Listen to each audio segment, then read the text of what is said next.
House on Pleasant Street channel on YouTube. I'm back at my project house, and we're going to do another little cosmetic fix-up, and it's going to be this little downstairs powder room. Now, when I bought this house 8 months ago, I did do a little bit of work in here. If you watch any of my previous videos, you'll see that there was an old wall-mounted sink that was completely taped off because it couldn't be used. It used to leak all over the place. The walls were painted in a sponge paint type of thing. It was red. I used to call it the red rum room, you know, like the movie Murder Backwards, because it looked like somebody had been murdered in here. Anyway, I painted the door white. I painted the walls this dark gray, modernity gray. I also replaced the old light fixture with one of these Ikea LED light fixtures, the flush mounts. I love those. So I'm going to start in here. Like I said, a lot of the work's already been done. This toilet, I'm going to replace this toilet because in my other renovation, I kept the old toilet. But by the time I went out and bought the mechanism and the handle and everything else, I'm just turfing this one. And this one's really well attached, as you can see. Somebody did a really nice job there, so. Wow. Custom. So anyway, the toilet is not in horrible condition, but like I said, by the time you buy a mechanism, this toilet does run. The handle's broken, it's all yellowed, so I think I'm just going to turf this toilet. Then I'm going to start peeling up this vinyl. And I believe there's a subfloor under here that's got to come up. I think it's 3/4 inch. So we're going to hack this up kind of like what we did upstairs. And we're going to come back with our vinyl plank floor. And we'll put a new toilet and vanity in here and a mirror. And of course, we're going to go with the Ikea mirror. Nissedal. Can't go wrong. $25. White. Looks great. Okay, let's get started. Let's get this toilet out of here. Well, there's the toilet gone. Isn't that nice? And a little area behind there that I couldn't reach. We'll have to fix that up. That's good. Good opportunity to do that. And the toilet is out in the front yard. And there's some of that nice red paint. Made the room look like a bloodbath. Anyway, that's garbage. I'm going to buy a brand new toilet.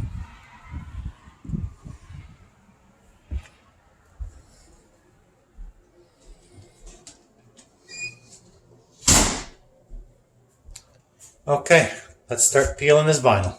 Okay, well, here's the first layer coming off. I'm not really sure why I'm doing it this way. The other layer of vinyl has to come off. And the plywood underneath, which is 3/4 inch, that does have to come off as well to reveal the tongue and groove. So I can then put down 1/4 inch subfloor. So we're going to be the same height as the dining room over there and the hallway here. Unfortunately, I've done this before. Unfortunately, there's a nice layer of 3/4 inch. It's all going to have to be removed. I'm not doing the kitchen yet. I'm doing this little bathroom, but I will remove this section of subfloor and replace it. I just thought it'd be kind of interesting to see this vinyl from 1965. At least I would think that this is stuff from 1965. It certainly looks it. And it's actually very good shape. Very nice. It was probably covered over with this diamond patterned stuff in the 1980s or maybe early 90s. But yeah, I'm going to get rid of this layer of vinyl, then this one. Then I'm going to take my saw and I'm going to start cutting the subfloor out. All right.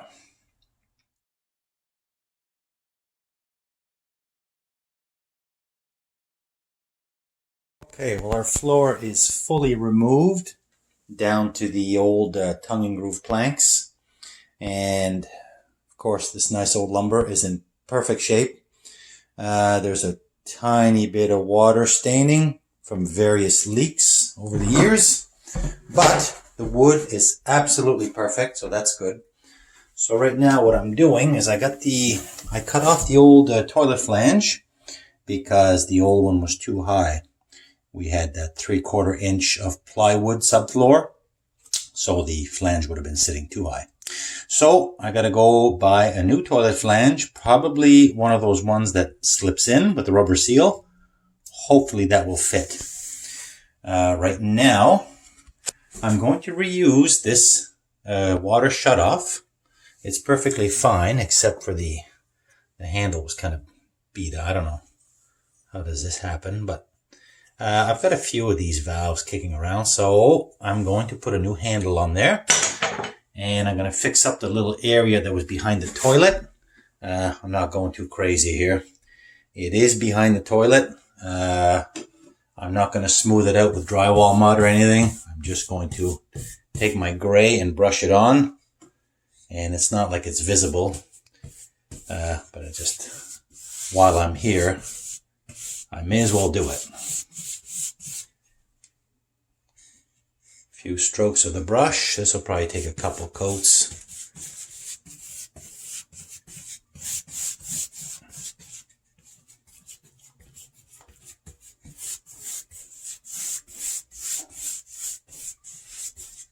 And it'll blend out just fine. Once this is dry, you'll never know the difference.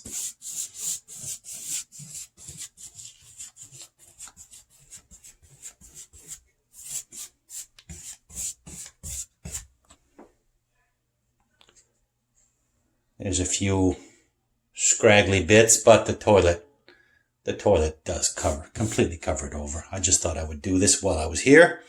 So let's get a toilet flange for this, and let's lay our 1/4 inch subfloor. Alright. Okay, well here is my wall touched up with the paint, and that turned out okay. And right now, my toilet flange, this is the style of flange I'm going to use. This is the slip-in type. These are quite a bit more money than the standard black ABS ones. But when you have a situation like mine, where where the flange was too high, you can simply cut off the old, and this is designed to just slip in. So you can just slip this in with the rubber, with a little bit of lube, and then your flange will go all the way down, and the seal is made on the inside with the rubber, and then you can just turn this whichever way you want, and then you can screw it down to the wood. So this is a very good solution. Again, these are quite a bit more than the standard, but it certainly makes your life very easy. Standard one of these would be like $10. These are like $35, but they're worth every penny because, again, you just cut off the old, and this diameter is designed, this is designed to slip in with this rubber seal. So very good system. And then once it's in, you're not committed because you can always turn it until you get your bolts perfectly aligned. And then once you know where everything's going, you can fasten it down. So that is this. But before I install this, I got to put this subfloor down. Again, I'm just using this 1/4 inch OSB. And the good news is with this is the price of lumber has come down a little bit. These sheets, 4x8s, are now $23. Last summer they were $40. So that's kind of good. So I'm going to do a little bit of measuring. I got to figure out where that hole is. I'm going to cut my hole. I'm going to lay this down with construction adhesive and screws. So that'll give a little bit of strength to the floor. I mean, the floor is plenty strong, but the adhesive, I find, with this tongue and groove stuff, sometimes there's a little bit of movement. Not horrible, but this will help to eliminate any squeaks, and it'll just make a more solid construction. Let's get this OSB down, see what this looks like. Okay, I'm ready for my first sheet. I'm just putting some this PL Premium. This is good stuff.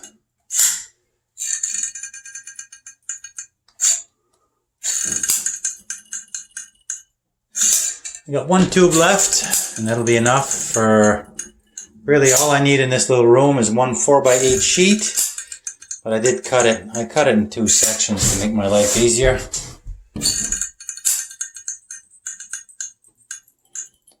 I'll put quite a bit around the circle here. It'll add strength, where obviously, where this is notched out, a little bit compromised, the glue will add some good strength.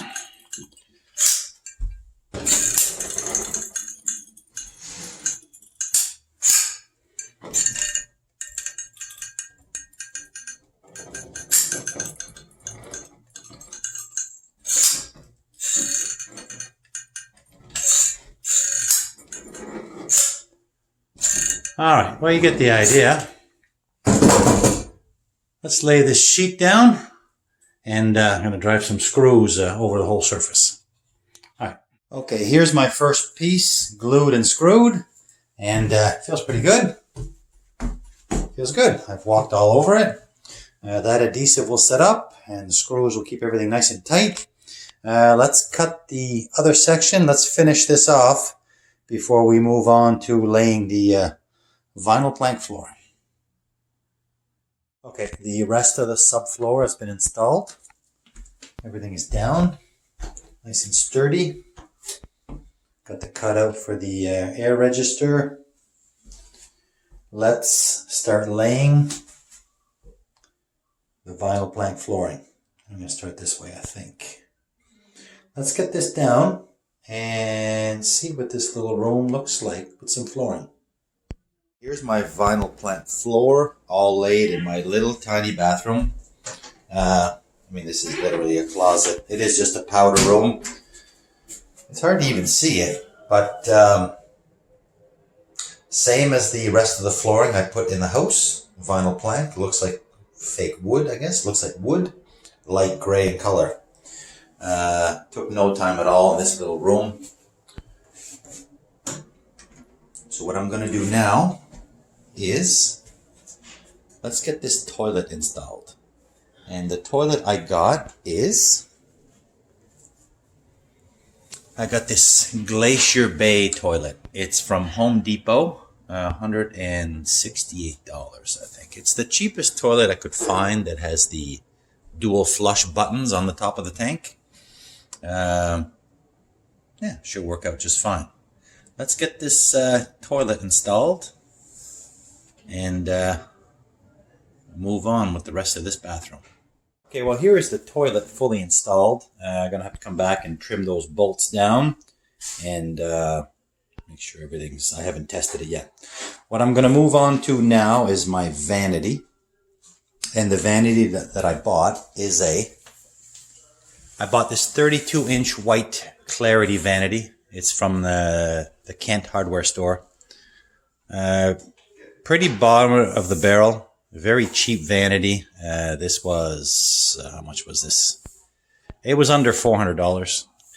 Comes with the bowl and everything. And this is not the vanity I wanted. I wanted an Ikea vanity. But because this room is so small and the way the door shuts, there literally was no clearance for any type of vanity to go in here. This is only, I think, 14 or 15 inches. Anyway. And the small Ikea vanities are very, very, very tiny, as in with a little tiny sink like this. And I wanted a sink a little bit bigger. So I found this one. And the reason why this is going to work is because it does have a large top. It is 30 inches across, or 32, sorry. But the width of the body is only 11 inches. So it's very, very minimal clearance. So this was not my first choice, but I think this will be a good compromise. And it does come, unlike Ikea products, this one is fully assembled. So it should go a lot quicker. So I'm going to take this out of the box and then just put it in position and give me an idea what it's going to look like. Okay, here's my little vanity kind of in the hole. I misspoke a minute ago. This was not under 400. It was under 300. This was $269 plus tax, so fairly inexpensive. The bulbous bowl is laying over here on the floor. But anyway, problem with these vanities is it's extremely low. This is very low. And when I did my upstairs bathroom, I raised my vanity a couple inches because I just find this way too low. And I'm 6'1", and I just don't want to be bent over like this. So I'm going to come up with my own solution, my own twist. I'm going to raise this vanity up, maybe make a little foot on the bottom that I could wrap around later. But anyway, I don't like, I understand this might be a standard thing, but so be it. It's my bathroom. I'm going to make it the way I want. And besides, my plumbing is in the way. So this definitely has to come up. I'm not going to jack it way up, but I will come up a couple inches. Maybe a 2x4 standing up or laying down. I haven't decided yet. That's my idea. And let's see how we get on with that. This is my idea for a little pedestal for this vanity. Just made out of some used 2x4s. So this will raise things up about 4.5 inches. Let's get the vanity on here. And that should, the plumbing should clear. And then I'll be able to come back and trim this out after. And I will have gained a few inches on the height there. That's just way too low for me. Let's see what this looks like. So I like this way better. Raised up a little bit. I will trim this out somehow. And this way here, my plumbing clears. And at the same time, I guess I can move this in here a little bit. I will find the stud in this wall. And I will fasten this in this way. So that'll keep the vanity kind of tied to the wall, nice and sturdy. And should be able to make this drain work, hopefully. And like I said, lots of room for the taps, and the lines should be no problem for the lines to reach up to the top. So again, it will have to be trimmed out somehow on the bottom, but I think this is a good solution to gain a little bit of height. And I think spacing wise, I think I'm pretty close. I'm going to leave a little bit of a gap here to have a little towel bar here. My mirror will go here. And yeah, very, very straightforward. I mean, when your bathroom is the size of a closet, there's not much to it. Okay, let's get this anchored in, fastened. Let's get the bowl on. Okay, well, here's the bowl installed on my little vanity. Again, I like the height. This bowl simply has to be glued on. I guess you just put a little bead of silicone on the base of the cabinet. Set the bowl on top. The bowl is quite heavy, so it'll sit in place.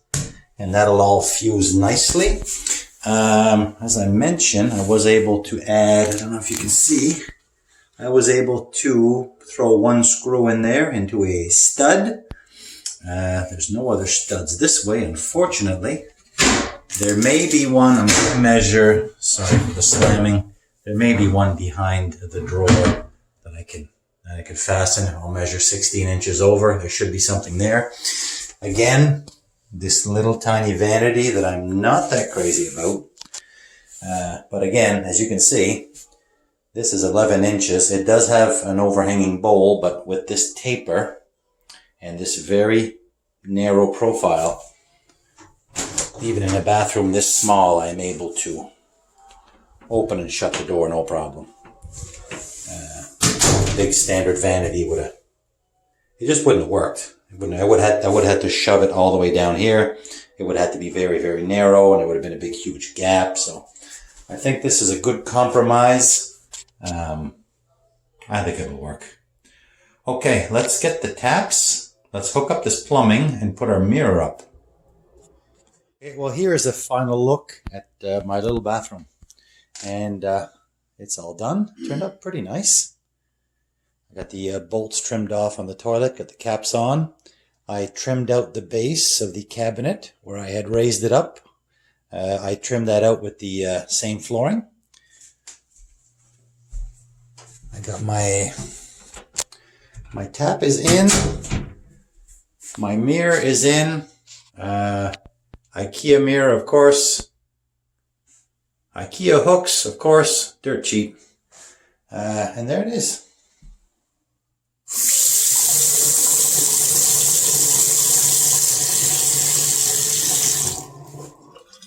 Pretty happy with the results. Very, very small bathroom. It's even hard to get a shot in here, really. It's just a powder room. Did this kind of on a budget. Again, we had done a little bit of work before we started. The paint was done. The light fixture had already been replaced, and the old sink had been removed.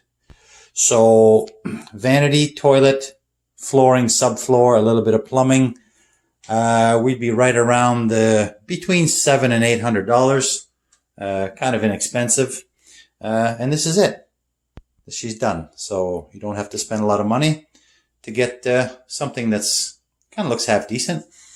We still got to come back, obviously, and do the trim around the windows. And we're going to lay down some baseboards. But I'm going to do all this throughout the entire house once the renovations are done. And here it is.